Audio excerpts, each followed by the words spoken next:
Hello again everyone, welcome back again di Bitcoin Update. Tadi kita udah ngadain emergency live. Setelah emergency live lebih kurang 1 jam 36 menit suara saya tuh hilang teman-teman. Dan baru ada lagi setelah lewat jam 2an lebih kurangnya. Ini udah mau jam 3 sih. Lebih tepatnya udah jam 3 sih teman-teman ya, per saya bikin video ini. So, ini bakal jadi mungkin kayak semacam kesimpulan ya. Jadi kita cepat aja karena tadi sebenarnya detailnya udah dibahas pada saat emergency live. So probably most of you pasti udah lagi nonton atau udah nonton video tersebut dalam bentuk tayangan ulang. Dan teman-teman boleh banget sih mampir ke sini karena banyak banget pembahasan detail yang kita lakukan di sana. Ya hopefully teman-teman bisa belajar sesuatu lah dari video update tersebut. Nah teman-teman, mungkin untuk mempercepat proses ya, ada beberapa yang saya pengen ringkas buat teman-teman. Pertama, pergerakan market hari ini, lebih tepatnya tadi malam, itu mulai aktif semenjak rilis data CB Consumer Confidence sama JOLTS Job Opening. Jadi buat teman-teman yang mungkin kurang begitu paham tentang situasi fundamental di US saat ini, Jerome Powell terakhir di Jackson Hole, dia ngomong lagi-lagi data dependent ya, atau tergantung dari data. Data CB Consumer Confidence itu menunjukkan kepada kita tentang kepercayaan konsumen di Amerika. Jadi ini menentukan potensi demand ya di Amerika saat ini. Dan karena angkanya turun, berarti permintaan di Amerika tuh sedang dalam keadaan nggak begitu bagus. Ibaratnya kalau kita nih di sisi pengusaha atau sisi penjual barang, pembeli kita tuh lagi berkurang ya, entah kenapa omset tuh lagi nggak bertumbuh. Nah intinya itu yang ditujukan oleh CB Consumer Confidence. Jadi memang ini sangat bisa dibilang sangat penting untuk indikator The Fed sendiri, karena mereka jadi melihat bahwa berarti ini posisi kita saat ini dengan meningkatkan suku bunga ini benar-benar memberikan impact ya, karena konsumen itu jadi mulai berkurang, mereka sulit untuk berbelanja dan mungkin ya, kita udah mulai ngelihat ada perlambatan ekonomi, which is sesuai dengan harapan mereka. Nah, indikator kedua adalah JOLTS Job Opening, angkanya turun drastis dari 9,4 juta something, jadi sekitar 8,8 juta. Ya, dengan kondisi ini berarti tentu saja memberikan indikasi yang sama, yaitu perlambatan ekonomi, di mana sesuai dengan harapan Fed. Fed pengen lihat ada perlambatan ekonomi supaya inflasinya menurun dulu, ya, cooling down dulu. Intinya ekspektasi Fed seperti itu. Nah, dari dua angka ini, reaction terhadap market adalah dollar index turun sangat drastis, Nasdaq di sini naik sangat drastis, S&P 500 juga sangat positif ya semenjak data itu rilis. Kemudian XAU USD yang meneruskan tren yang terakhir kita sempat bahas di video update, salah satu video update Bitcoin beberapa waktu yang lalu. Jadi ketika kita ngelihat transisi dari tren terlihat cukup jelas pada time frame 4 jam dan juga hourly-nya, habis itu XAU USD perlahan-lahan mulai bullish. Nah, tadi ada yang nanya waktu live streaming, kenapa XAU yang di sini notabene adalah aset safe haven itu bisa sejalan dengan Bitcoin yang notabene di sini adalah aset berisiko? Jawabannya adalah mereka sama-sama sepakat ya. Maksudnya bukan sepakat sih, mungkin sepaham atau sejalan berkaitan dengan bagaimana impact dari data ini terhadap dollar index. Ya, XAU US dollar berarti menilai value XAU berdasarkan value dolar juga. Kemudian Bitcoin juga sama, menilai value Bitcoin berdasarkan US dollar juga. Nah, itu yang pertama. Jadi kalau dolar melemah secara tidak langsung akan ada penguatan terhadap aset yang berlawanan dengan si dolar tersebut. Jadi misalnya contoh teman-teman, kita bisa lihat ya, ini salah satu website yang dulu saya sering pakai ya untuk transaksi di gold. Jadi itu saya pengen tahu hari ini tuh gold tuh menguat karena apa ya. Ternyata hari ini, misalkan contoh, ini case-nya untuk gold ya. Gold itu menguat karena pelemahan US dollar senilai 10,95 dolar value dari XAU itu terpengaruh oleh lemahnya dolar. Ya, sementara gold sendiri itu menguat sekitar 6,4 dolar karena memang ada orang yang beli gold ya, atau kita bisa lihat demand di market tuh meningkat. Nah, permasalahannya di Kitco, sebenarnya di Kitco ini udah ada Bitcoin ya. Kalau kita lihat di sini sudah ada Bitcoin, cuman ya dia belum memberikan semacam data seperti yang tadi kita bisa lihat di gold. Jadi kita nggak tahu hari ini Bitcoin itu benar-benar menguat karena Bitcoinnya sendiri itu berapa persen dan karena melemahnya dolar tuh berapa persen. kita jadi nggak tahu. Tapi kalau misalnya case-nya tadi, si gold, kita bisa lihat, oh ternyata hari ini lebih dari 50% penguatan gold itu disebabkan oleh melemahnya dolar ya. Sementara kurang dari 30% atau 40% gold tuh menguat karena memang dari sisi pembeli asetnya. Kira-kira seperti itu gambarannya teman-teman. Jadi kalau misalkan XAU sama Bitcoin sejalan, ya ini juga salah satu faktornya adalah karena lemahnya dolar. Itu bisa jadi faktor penentu juga. Nah, selain itu karena efek data tadi, setelah saya cek di Fed Watch Tool di sini, tadinya November itu diperkirakan akan ada kenaikan suku bunga, teman-teman. Ya, di mana di sini proyeksinya sekitar 1 hari yang lalu itu angkanya di 50,9%. The Fed dipercaya akan meningkatkan suku bunga kembali pada pertemuan November mendatang. Jadi di atas 50%, publik yakin The Fed akan naikin suku bunga di November. Tapi ternyata setelah data yang dirilis hari ini, angkanya itu nge-swing ya, berpindah jadi 50%, publik percaya bahwa The Fed tidak akan naikin suku bunga pada pertemuan November mendatang. Which is itu tanggal 1 November, teman-teman sekalian.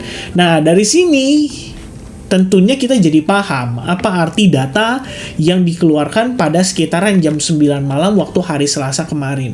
Ya, dari sini kita jadi tahu impact-nya terhadap market dan bagaimana cara pandang market terkait dengan data tersebut, serta bagaimana mereka menentukan keputusan investment mereka, entah itu pada stock market, ataupun Bitcoin, ataupun gold, terhadap market.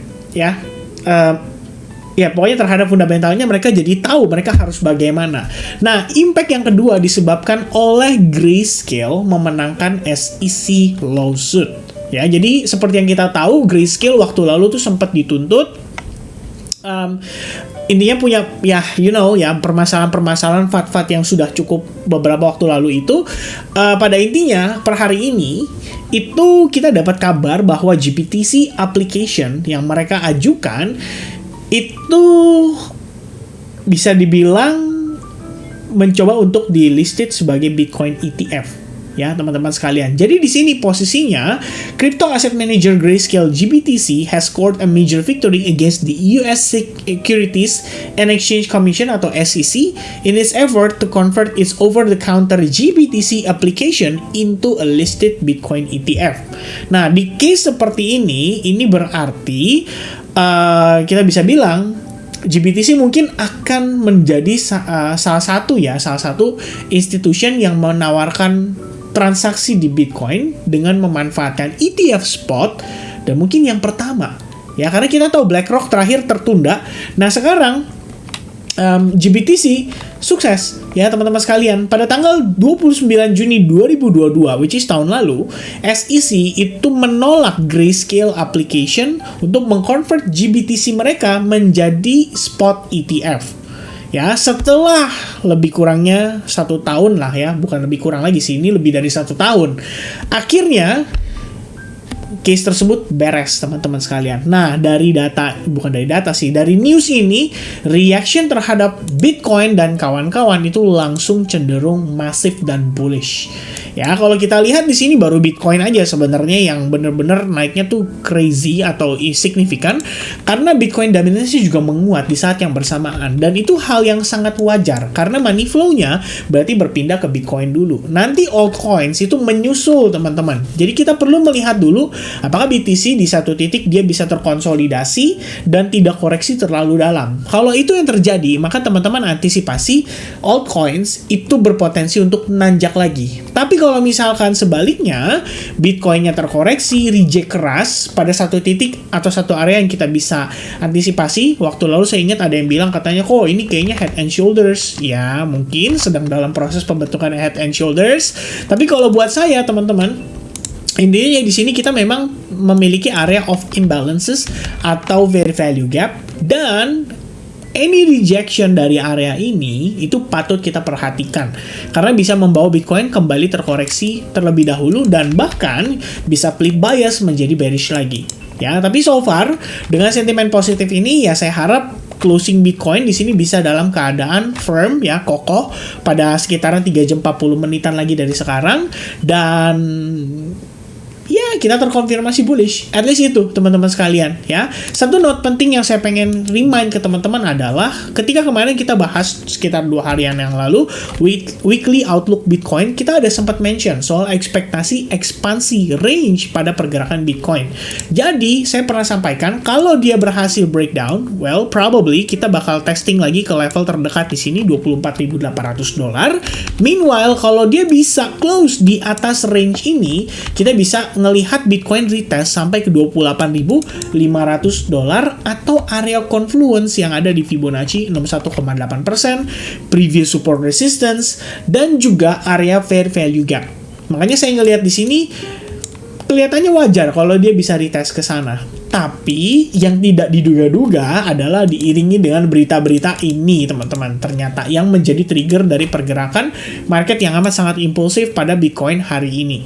Oke? So, dari sini sebenarnya kesimpulannya adalah tidak ada yang bisa prediksi 100% benar-benar tepat ya. Dalam artian akan terjadi apa, di jam berapa, dan kapan, kita nggak bisa tahu 100%. Unless kita kenal orang dalam dan mereka tahu kapan akan merilis media tersebut ya. Lebih kurangnya itu bisa menjadi satu keynote-nya teman-teman. Jadi buat saya, daripada kita predict the market, much better kalau kita react the market. At least dengan kondisi Bitcoin saat ini sudah dalam keadaan rebound yang amat sangat impulsif dan bullish seperti ini, apa sih yang kita bisa antisipasi? Pertama teman-teman, secara short term, jangka pendek, berarti ada probabilitas Bitcoin akan meneruskan bullish trendnya. Ya, ini short term. Kalau misalkan kita mengalami retracement tersebut adalah opportunity kita untuk entry long position. Ya, consideration-nya adalah satu, pullback harus dalam keadaan korektif, tidak boleh impulsif. Jadi kalau teman-teman lihat pullback-nya itu memiliki seperti anak tangga, bagus, karena itu memang kita cari. Kedua, kalau kita udah mulai melihat ada rejection, teman-teman bisa menggunakan Fibonacci retracement untuk menentukan kira-kira di manakah area retracement-nya Bitcoin, dan di level itu kita udah boleh wanti-wanti. Jadi kalau kita lihat di time frame kecil seperti 1 jam atau mungkin 30 menit udah menunjukkan adanya reaction dari sisi buyers, kita bisa memutuskan untuk entry. Oke? Nah, sementara lagi teman-teman sekalian, saya juga mau tambahkan, tadi saya sudah menjelaskan bagaimana cara menggunakan VWAP dan saya sudah gambarkan VWAP di sini. Nah, nextnya VWAP ini menunjukkan bahwa Bitcoin itu kemungkinan mendapatkan support di kisaran $27.400. Ya, di mana harga Bitcoin saat ini sudah mulai terkonsolidasi based on time frame 5 menit. Jadi kalau misalnya kita kena reject dari VWAP yang di atas, saya pikir very likely kita bisa ngetes ke 27.500 dalam waktu dekat. Nah, dari sana lihat dulu apakah ada rejection, apakah ada reaction. Ya, Banda tahu di sini dia ketahan karena memang ada area demand lagi di level tersebut. Ya, who knows teman-teman sekalian. Oke, so for now saya ngelihat bias Bitcoin back to bullish ya, at least untuk short term, karena kita udah terkonfirmasi dengan close candle di atas box berwarna ungu ini.